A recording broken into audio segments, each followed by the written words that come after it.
Welcome to the Funny Books and Firewater podcast. Each week these idiots pair cocktails with comic books. You can find the cocktails, drinking game rules, and playlists on the blog at funnybooksandfirewater.com.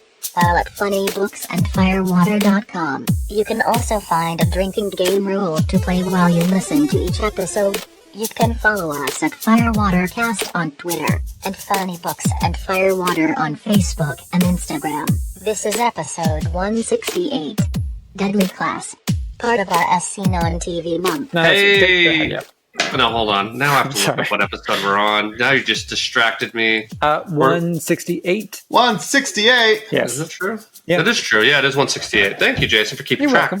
welcome. Welcome to episode 168 of the Funny Books and Firewater podcast. This month we are starting our month of As Seen on TV, although we're like 2 weeks behind, so it's probably mid-month at that point in time until Here we get caught are. up. So we are starting out with Deadly Class, which was a TV series on Syfy Network, I believe. Did not get extended. Hey, Bruce. And I'll be honest, I watched the first episode of it and didn't love it. I like the comic book a lot more than I like the TV series, but Agreed. that's how it goes.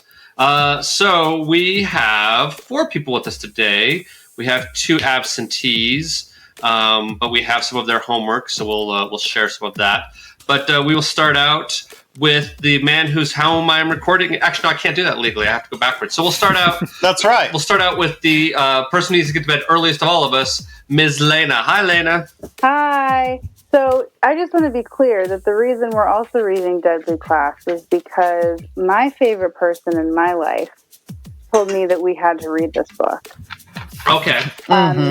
And so Tori has told me that she really liked the book, and she has thoughts. She did not want to join us because she didn't have a chance to reread everything. She technically did, but we're going to go past I know, that. we're going to let it go because she's a pain in the ass, so it's fine. Anyway, and she listens to the podcast, and she also is hearing me say this, so I'm sure she's probably texting me as we speak from the other room. Anyway, I'm Lena.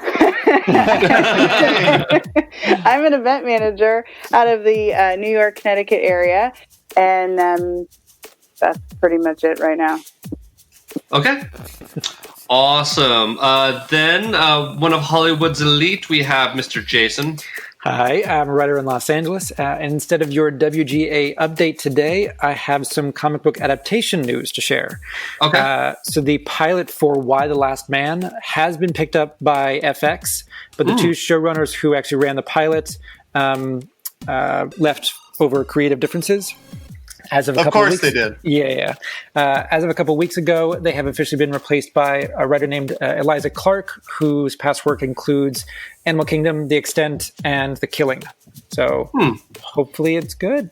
She does a lot of heavy crime stuff. Yeah. Interesting. Okay. I remember when this was in development by Shia LaBeouf. Yeah, Shia LaBeouf was going to be Years ago, yeah. Yorick. Yeah. So this just keeps getting turned around. And I think I bet Brian Vaughn takes a check, lets it sit there, gives it back to him, takes a check. He's like, yeah, I'll take more money. Yeah. Yep. Give it a few years, I'll get it back. Yeah, I'll take more money. Yeah. So it's not a bad gig, Brian, if you can get it. Yeah, it's true. And then I'm legally required to follow up Mr. Jason with Mr. Todd. Hi, I'm Todd. I feel like I need to tell people what I do because everyone else does. So I am I don't know what I am, a shop manager, foreman. Mostly my job is pointing and telling people no. Yeah. I'm sad to say that's really true. Yeah. No, I get that. So I point, tell people no, read comics and stuff, and my employees are terrified of me, and it's hilarious. It's super funny. They think he's super scary. I do, I know. So Brian even witnessed it. But I'm here in Salt Lake. You can see me around, say hi. I pop in and out of different places I'm at. We recently discovered a Battlegrounds coffee shop. Yeah. coffee shop and gaming shop here in the Bountiful, Utah area. And we like it. And the one thing that really threw me, though, is they have a Bitcoin ATM. Yeah, which was interesting. How does that... Okay. It's an exchange ATM, and I saw this, and I looked at the guy at the desk, like, do people use this? And he's like, at least once a day, every day. Wow. All right. Wow. And I'm like, okay, that is interesting. But yeah, there is a Bitcoin ATM in Bountiful, Utah. So Interesting. Very interesting. yeah, I found that fascinating. Going, I'm really, indeed. So Okay. yeah, I do know.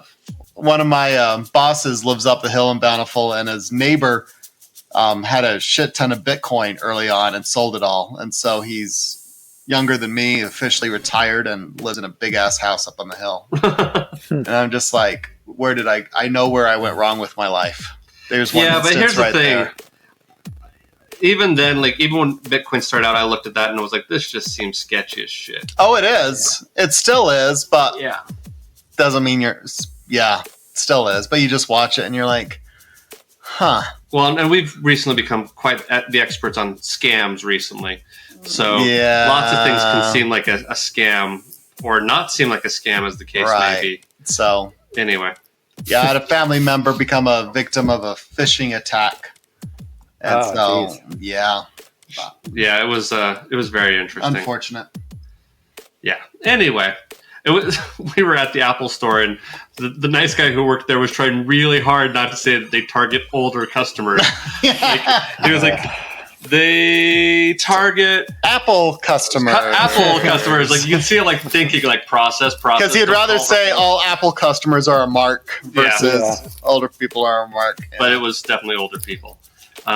Anyway, yeah, that was. And a fair amount of Apple customers. Are older people? That might be true as well. You're just saying that because you're Windows through and through and Android. It just gets your hairs up, and that's what's funny. I know, it's true. And hey, Can you just, I'm so sorry. Can you hear that in the background? the tribal drumming. Yeah, that would be No, not at all. fireworks going on. Oh, really? Oh yeah, it's been happening every fucking night since Friday. And it's gonna keep happening probably every night until next Sunday. That sounds so relaxing. Oh, the dogs Patriotic? are losing their shit right now. Just give them like Xanax. I've got CBD oil. I'm just gonna drug them up and let them sleep. Just here you go. I mean, I'm gonna fly out to the East Coast with my baby, and I have every intention of baby Benadryl and just drugging the kid Yeah. Yeah, for there you my go. sake. So, I just wanted to. I didn't know if you guys could hear it or not.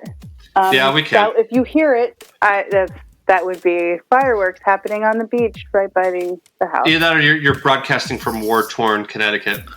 Oh, yeah, that's exactly what Connecticut looks like.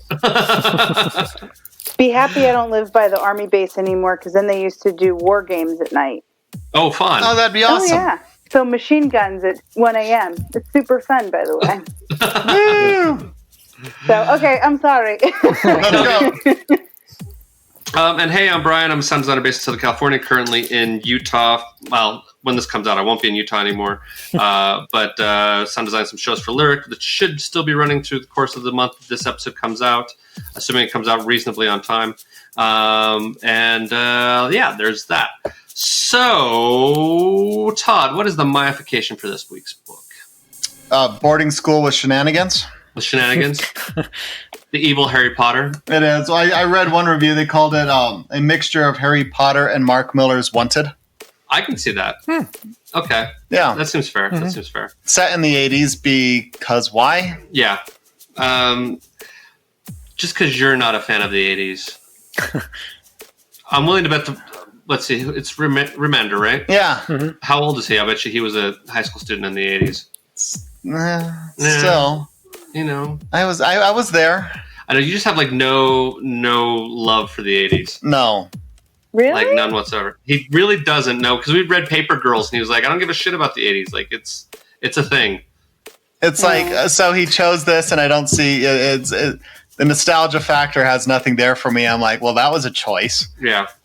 So. Yeah. It's all there you lost go. on Todd. So anyway. All right, continue on. Okay, thank you. Now I'm trying to remember what I have to do next. Should we read it or not? Oh yes, let's do that. Let's Okay. do votes as to whether or not it's worth your listeners' hard-earned time, money, and effort. Is there alcohol in that drink? No. Okay, you're just being obnoxious. Be obnoxious. Yes. Okay. Just checking. So, what is your vote, Mr. Todd? Yes. Lena. Yes and no. Okay, we'll get into that. Mr. Jason. Yes. And I'm a yes as well. I actually really like this series. I don't think I'm fully caught up on it, but I've read quite a bit of it. Mm-hmm. Cool. Then should we jump into drinking games? Is that okay with you, Todd? Yep. It sounds good. Okay. You're about right. Mr. Jason, what is your drinking game rule for this week? Mine is called Ew, Yuck. Anytime the main baddie of this volume is on the page, take a drink because you will need it. Okay. Mine is A for assassination. Every time the word assassin or assassination appears, take a drink. Mr. Todd. Mine is called All I Wanted Was a Pepsi. Okay. So anytime something unfortunate befalls the main character, you need to take a drink. Okay.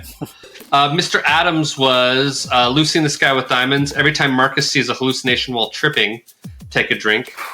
Jesus. Yeah. And Lena.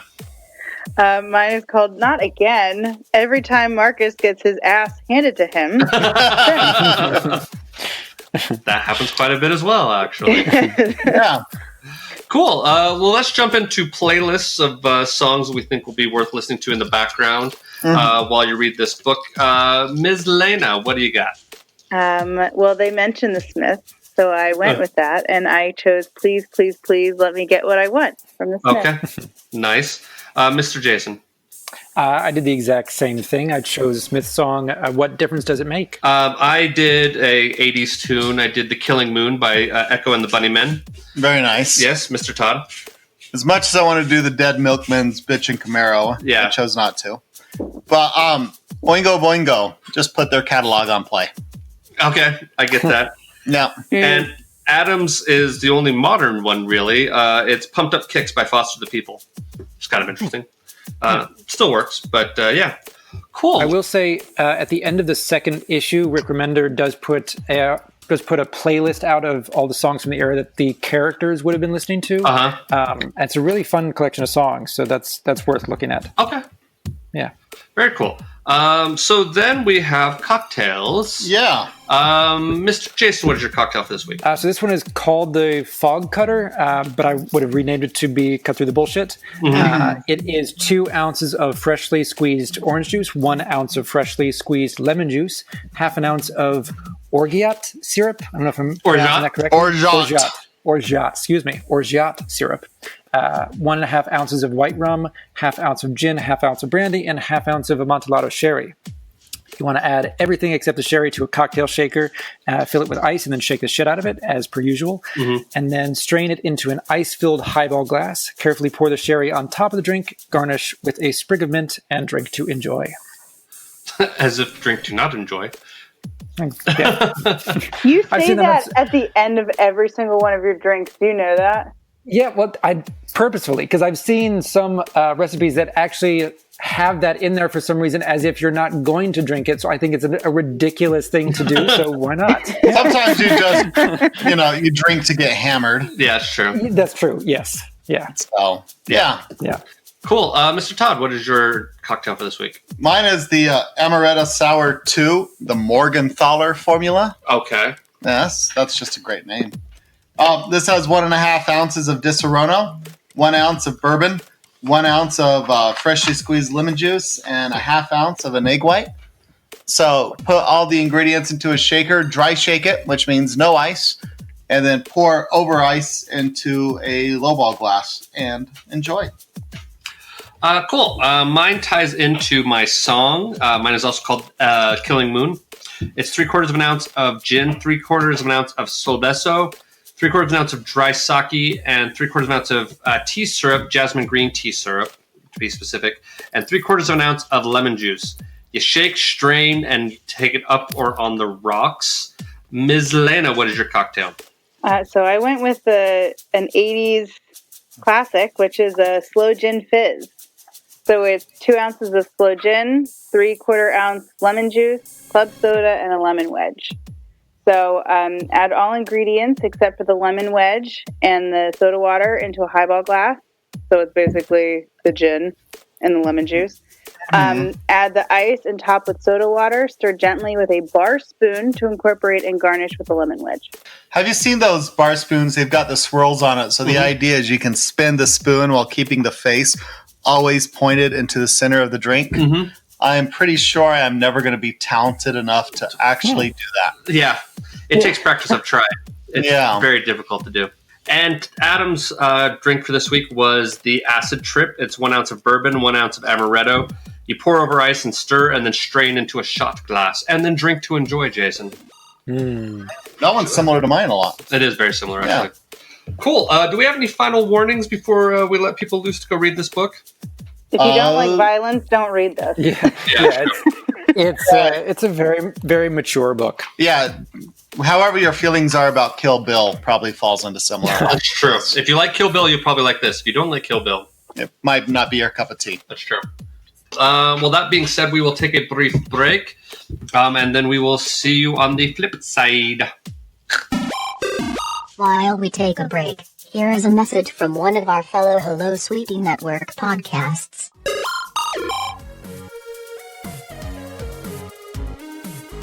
At Push My Buttons podcast, you can get all the gaming news, information on latest releases, game reviews, and you can even watch us play some of your favorite games. Everything from Sonic the Hedgehog to God of War on YouTube and Twitch. Follow us on all the social media and listen on all your favorite apps. Just search for Push My Buttons podcast.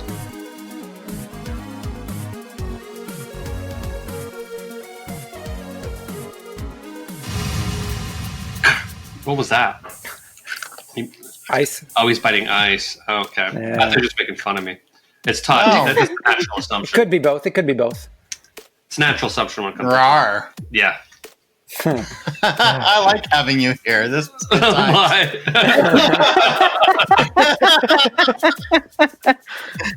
I'm all like, what the fuck are you doing? Is this about me? Sure. If you think so, then I'll go with that. Yeah. Nice. Cool.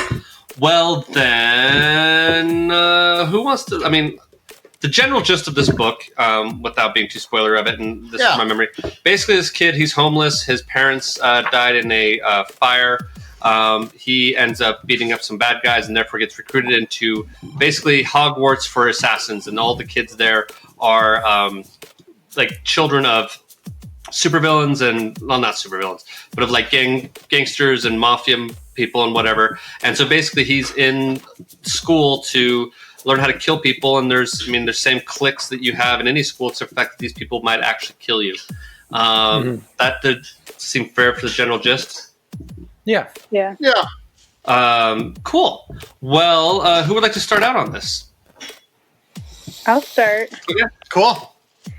So, did anybody, because when they were going through all the clicks, did anybody else think of Disturbing Behavior? Oh. The movie Disturbing Behavior. I remember that movie. It's not a very good movie. Nick Stahl, when he goes through with James Marsden, all the different cliques in the high school and everything, and that was the first thing that every time anyone goes through any of those like high school movies or anything where it's like, these people are this, and they are, they're this, the people at this table are like this. I always go back to Disturbing Behavior, or 10 Things I Hate About You, but usually Disturbing Behavior. Well, or Mean Girls. I am not that big of a Mean Girls fan, so we're just going to leave that alone. Okay, so anyway, but I do quote one line from it quite frequently, and that's it. So, but the book, so other than that, the book, I don't get it. I mean, I didn't like Kill Bill, so I guess that was my issue. And the violence isn't what got me, but I didn't know what the hell was going on half the time. And I'm sure I am not the right target audience for this book at all. Although with that said, my sister, who is 10 years younger than me, loves this book, and was the one that was like, oh my God, it's so good, you'll love it, and actually helped me pick the like playlist song and the drink and everything. So like, so obviously there's just, I just don't get it. But the villains and the whole questioning of who Marcus is, and like, did he have something to do with his parents? I mean, at least this is how I saw it. I could be totally off my rocker with this because I just did not understand what the fuck was happening. They let him into the school, but no one really wanted to let him into the school, which was kind of strange. it felt like it was like all the teachers are Snape. Like you guys talked about Harry Potter. It just felt like there wasn't anybody there. It was just every teacher was just like Snape over and over and over again.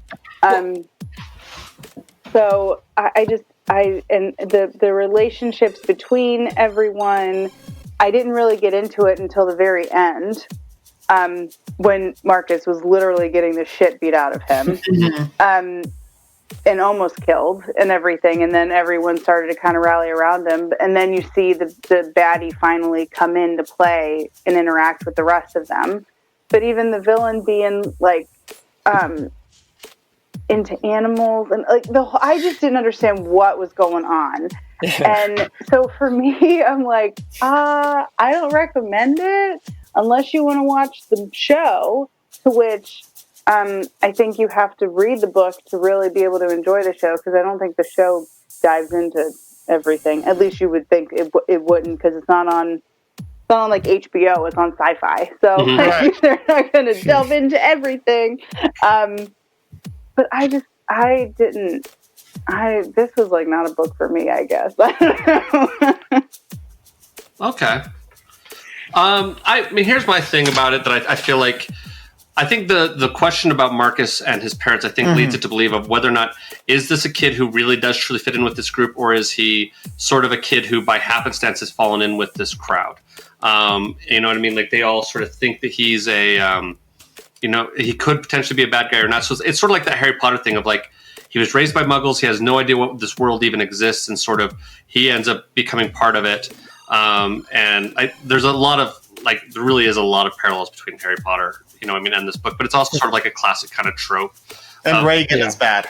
And Reagan is bad. But like, and that's the thing too, is like the 80s has sort of like the punk rock thing. And I think that,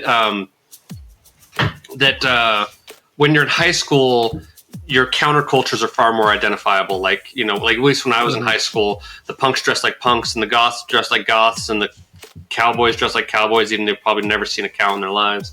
Like there's very obvious identifiers, and like the 80s had, I think, some of the most epitome of some of those too, because you also had like the preppies and the, whatever. And the yuppies. The yuppies and, that kind of thing. And so I think that there's something about that time frame that makes those tropes stand out a little bit more. I also think it's probably just a natural indication of, the writer probably having some identifying factors with their high school experience there as well. So that's sort of what it is. But like, I still kind of liked it. I think it's an interesting concept, although I wouldn't say it's an entirely original concept. Like, it's sort of easy to wrap this in as a violent Harry Potter. And that's kind of what I think. But yeah, Todd, what are your thoughts? So, as Todd's going to slip back into his modes again, I thoroughly enjoyed it. The violence was over the top, and I got a kick out of that.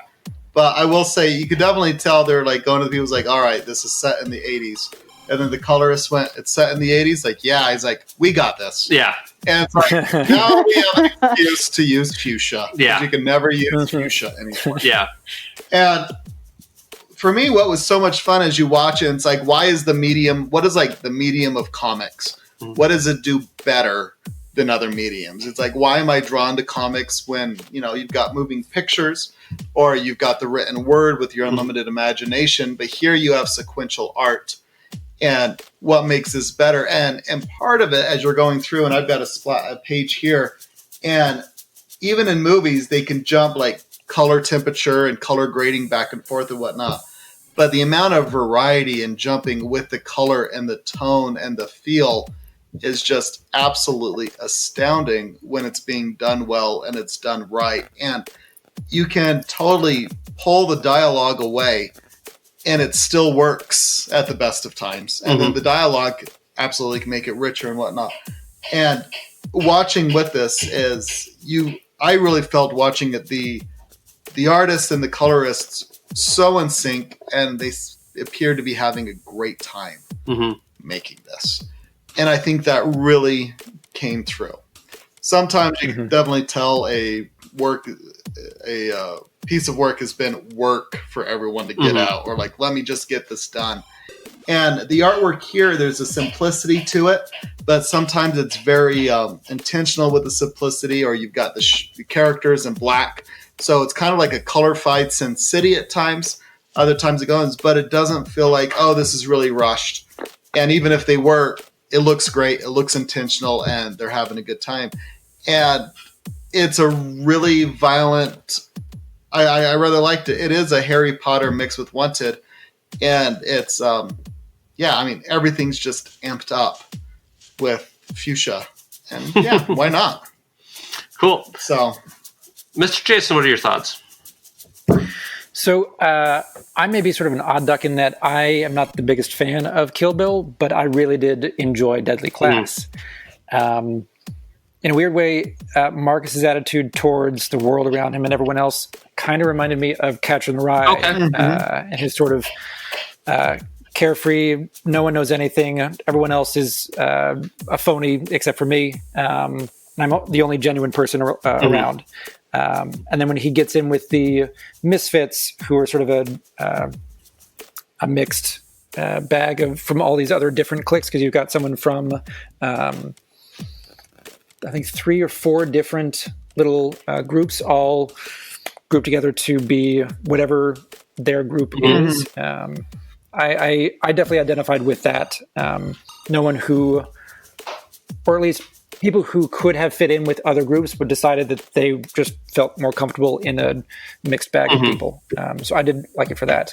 I had 2 main problems with the book. One is the bad guy at the end just sort of monologuing and announcing that he's Marcus's mortal enemy for some reason, and then leaving so that the story could continue and they didn't have to have the final confrontation, which just feels very lazy and was just annoying to me. The other thing I did not like was the fact that the 2 female characters are relegated to being part of a love triangle between them and Marcus. And that bothers me because they're obviously very dynamic characters. They're drawn to represent some cultures that are really fascinating, and they don't really explore that. Instead, they are just female bodies for Marcus to either be attracted to or not. And it's lazy. Other than that, I think the book did a really good job of introducing some elements of social commentary. And we've talked about how this is a very violent book, and it's Harry Potter with a lot more death and guns and swords. And I think there's an argument to be made from people who disparage comic books or any sort of sensationalized media like this, because it literally does represent a school of kids to become assassins, which is a very morally dubious idea at best. But then in issue 3, I believe, there's a homeless man who's talking about his memories of Vietnam, and he pulls out a photograph of himself, and it looks like 4 kids where you would expect grown men to be on this base in Vietnam.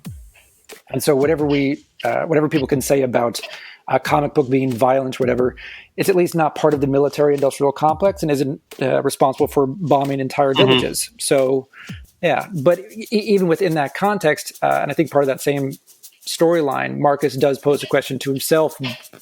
Maybe he is the bad guy, and he does actually kill that guy, that homeless man, because that's what his assignment is in class, which is a really interesting, I think, self-reflection and examination within the first volume.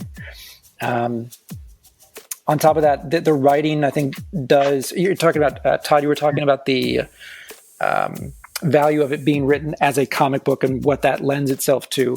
And one of my favorite parts is when he's still tripping on those mushrooms, and he's in Vegas and he's freaking out, and he is imagining the father of one of these kids that he just helped kill, and he's looking at his bloody hands, worried that this security guard that he's in front of is going to see his hands, and then we see his hands and they're clean. There's no blood on them. And then he's still just sort of racking his brain, and he's going through the elevator just to get out of the casino because the security guard doesn't see anything that he's done. And he's surrounded by these 2 giant goons in an elevator, and his internal monologue is, narration is he's so worried that they're going to think he's rude if he doesn't say anything. And he says something really stupid, and then the narration goes, what the fuck was that? Jesus Christ, I blew it. They think I'm the world's greatest asshole. It's just, there's a lot of really good humor to that, and dark humor as well. So I did enjoy a lot of it, other than those two parts that I mentioned. Cool. Yeah, Jason, I have a question for you, though. Yes. When you talk about the two main female characters, yes, I didn't really pick up on that kind of them not having any kind of like delving into them, because I don't feel like they delved into anyone. With the exception of Marcus. Yes. And even Marcus, there were questions as to what the hell was happening. So while I do agree that yes, they're falling into that stereotype where it's these two women that are this love triangle, it's also hard to give a shit because you don't know who any of these people are. Except we do go into Willie's backstory. But that's the guy from South Central LA. But it is an example of someone besides Marcus that they've given some backstory to. Even the homeless guy who was in Vietnam, you know a little bit more about him, except for these two women. The only thing you know about them is that Marcus likes one and the other one likes Marcus. Which I understand that, but I also feel like you also don't see them at all. I didn't, as a woman, I didn't notice it. And maybe it's because I'm just not used to noticing strong women characters in anything. But I guess for me there was yes, he liked her. That was kind of a side thing.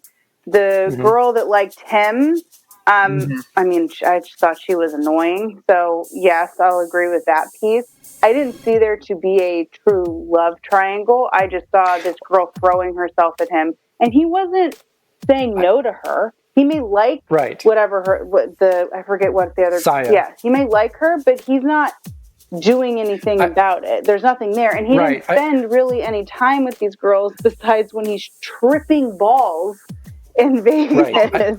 So my use of the phrase love triangle wasn't to suggest that it was an integral part of the story. It was just to present the fact that we have two female characters, and it seems like the biggest role they play in the story is as a love interest to him. That's all I meant. I don't know if I agree with that, because I feel like Saya, even at the beginning, she's supposed to vouch for him to be led into the school, and so they're like, you don't fuck with her. So I guess I just don't see her character as being in. You don't think she's been diminished? Yeah, I don't think that's how I saw it. I think she the way that I kind of read her was she was above all of that. She's like, don't fuck up and make me need to kill you. And when they're going through everything, she's just kind of like watching the two of them, trip and flirt and everything, and she's just like, oh, what the fuck ever. And that's so I guess I didn't see it that way. Okay, that's fair. Well, and the thing too about it, I mean, it's been a while since I've read it, but I think that sort of like the character from South Central LA gets a little bit more fleshed out in this. As they go through the book, you start to know more about characters a little bit, but it also feels like because all these kids are training to be assassins and they're training to kill each other, they all are very closed off and are not really opening about their past. So you have to get a character into a vulnerable state for them to actually open up about what they are, and the women aren't vulnerable in this particular volume. Yes, agreed. So there is a certain amount of logic to why they don't go into a certain amount of depth on a lot of the different characters. And that totally makes sense. Anyway. So, and some of the interesting things, so we have Rick Remender, and I don't know in what part of his catalog when he wrote this, but he was a big Marvel guy for a long time. He wrote a lot of X-Men and X-Force and Avengers. And I seem to notice is when people get their start at the big two and then it's like, oh, I'm now going independent, and now all the restrictions that were placed on me can just go away. Sometimes they lose their way a little bit, and you can just say, oh, is this too much? And then they will back off a little bit. And others really don't. Like you have Lemire, who started doing Slice of Life, went his way in, he went in and out. And Jeff Lemire has done a wonderful job keeping that there. Mark Miller started there, and then he did Wanted and Nemesis, and he's done some really over-the-top shit. Yeah.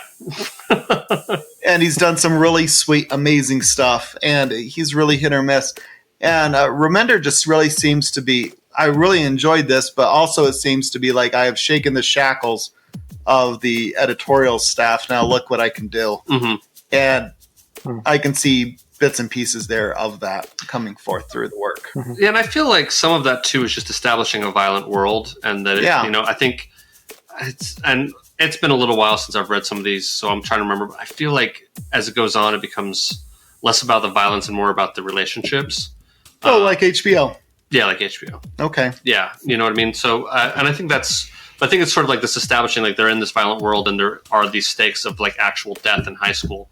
You know what I mean? Because it's like everybody in high school kind of feels like all these matters are life and death, but it's the worst. Exactly, they aren't actually that way. Whereas you have a book here where that is literally the case. It is a matter of life and death. And I think escalating those stakes makes that high school drama, feel more than just winding episodes of Dawson Creek and Dawson crying and whatever. You know what I mean? So, yeah. Okay. Cool. Anybody else have any other thoughts?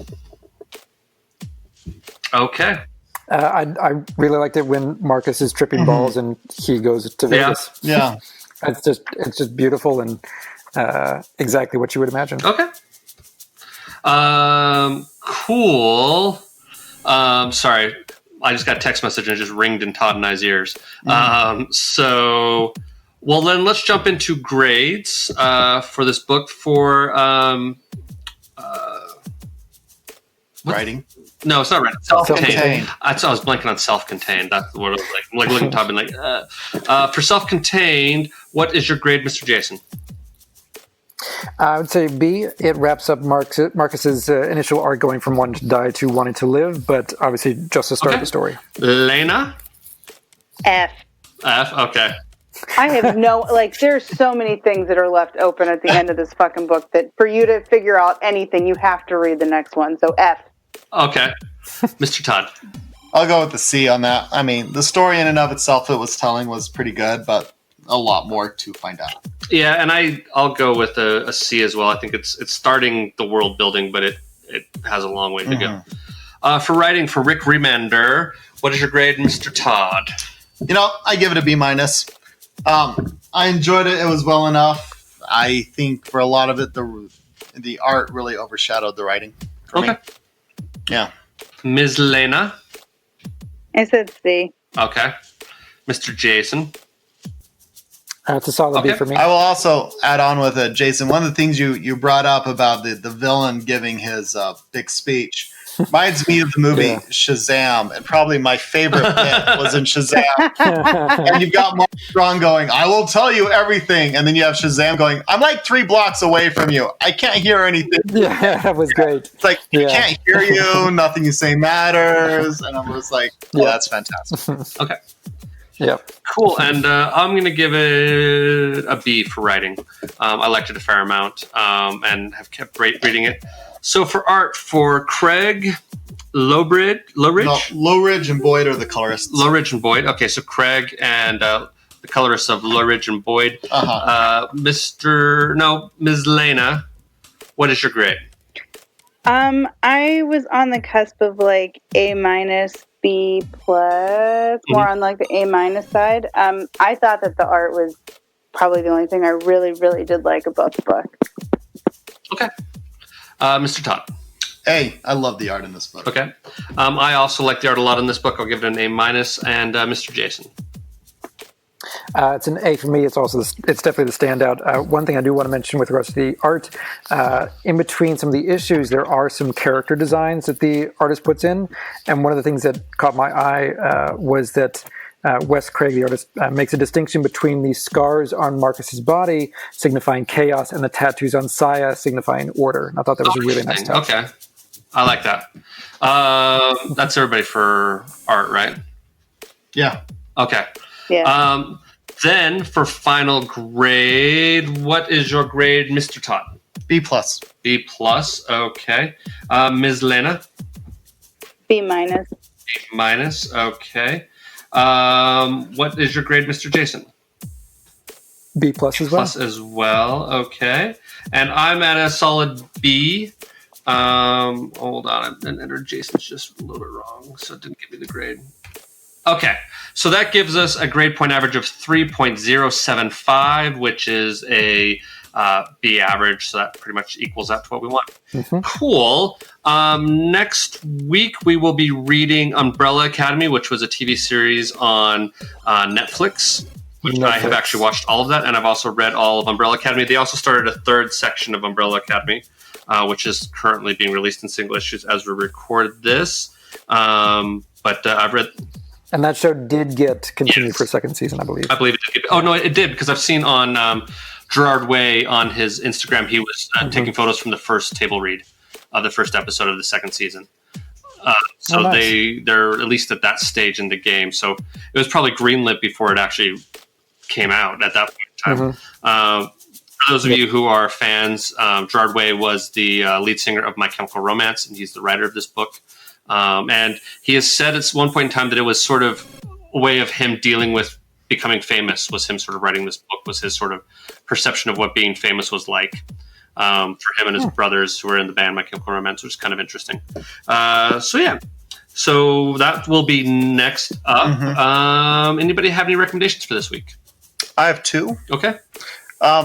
Speaking of it, like just on a theme there, you do have Fear and Loathing in Las Vegas. Okay, I get that. So if you like that trippy scene, then go watch Johnny Depp with the weird haircut. Yeah. So be tripping balls the entire time. I really enjoyed that. And actually, I'll just make it the one. Just go see Fear and Loathing in Las Vegas. Okay. Anybody else? Yeah, I just saw the movie yesterday. Totally off topic with anything or killing or anything. It's wonderful. If you like Beatles music, if you like Ed Sheeran, even if you don't like Ed Sheeran, you can laugh at him through. He's actually in a substantial amount of the movie. But it was really good. And there were some surprising oh God, what is going on? And like gasp kind of moments in the movie, which you wouldn't expect. And yeah, I highly recommend it. Okay. Mr. Jason. Yeah, I'm going to recommend the series Dead to Me on Netflix. It's a sort of a dark comedy, dramedy about grief and female friendship and family and grief and some more grief. Yeah, it's well done. Okie dokie. I don't know if I have anything to recommend. I don't know. I'm still addicted to DC deck building game. Oh, sleeves. Titan sleeves. Those are awesome sleeves. They have this company called Titan Sleeves. Makes these clear sleeves that are textured on one side, so they're easier to handle. Grippy. Yeah, they're a little more grippy. I've been using those on my. I've actually just bought a ton of them so I can share with Todd. Because Todd and I have gone on a little bit of a spending spree for games over the last couple of days. He's shaking his head because he knows it's true. Titan Shield, sleeves. They're a little bit tricky to find on Amazon. For some reason, I found a second-party seller that's selling them, but like if you look them up on Amazon, most of the time it'll show up as not there. But I found somebody who was selling them on Amazon. But yeah, I'm a big fan of those. If you have card games and need sleeves for them, they make pretty cool ones. So they also make ones with like colors on the back of them, stuff like that. I think for like Magic the Gathering and that kind of thing, where you're keeping track of your own cards. I'm suspecting. I don't play Magic the Gathering, so I don't know. Someone will need to explain that all to me at some point in time. But I remember I first became aware of Magic the Gathering in like 8th grade. Yeah, like it was a thing. That was I a just never very got into long time. That was like 94, something like that. Yeah. Yeah, that was 94. Yeah. I remember playing Magic the Gathering in elementary school. Shut actually, up. No. Yeah. Oh yeah. See, for me in elementary school, it was Pogs. Yeah. I had those too. So you had the right kind of slammer, and you were the man. Yeah, it's true. Yep. Wow. So thank you, Elena. We're old. Cool. So I think that'll do it for this week. Once again, next week is Umbrella Academy. Thanks for listening, and we will see you all later. Bye. Bye. Is that Bruce? Oh, hi, All right, Bruce. Oh, so Bruce said bye. Okay. Thanks, Bruce. Yes. And Ready now- for his attention. That's true. I am pressing stop. Thank you for joining us. Please rate us on whatever service you listen on. And remember, at least we're not cinema queens.